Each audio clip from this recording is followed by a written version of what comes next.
Adenium പ്ലാന്റിന് ഏറ്റവും അനിവാര്യമായ ഘടകമാണ് റീപോട്ടിംഗ്. ചില സമയത്തെല്ലാം ചെടിച്ചട്ടികൾ പൊട്ടി പുറത്തേക്ക് വരുന്നത് കാണാൻ പറ്റും. എനിക്കുണ്ടായ ഒരു അനുഭവമാണിത്. ചെടിച്ചട്ടി പൊട്ടി വരെയാണ്. 7 കൊല്ലം കഴിഞ്ഞ ഒരു പ്ലാന്റാണിത്. ഇതിനിടയ്ക്ക് ഞാൻ 2 പ്രാവശ്യം റീപോട്ട് ചെയ്തതാണ്. എന്നിട്ടും എൻ്റെ കോട്ടക്സ് നന്നായി വളർന്നപ്പോൾ ചട്ടി പൊട്ടി തുടങ്ങി.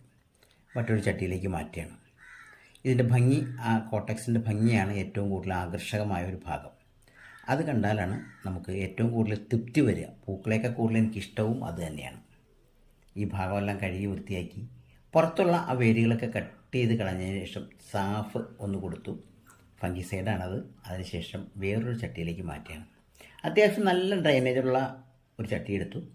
കുറച്ച് ഇങ്ങനെയുള്ള കട്ടകളെല്ലാം അതിൻ്റെ അടിഭാഗത്തെ ഡ്രൈനേജിനെ സഹായിക്കാൻ വേണ്ടിയാണ് ഇടുന്നത്. ഒരു 20% ഈ ചെടി നിന്നതിനേക്കാൾ 20% ഉയരത്തിൽ ആ പ്ലാന്റ് പോട്ടിയിൽ വെക്കുകയാണ്.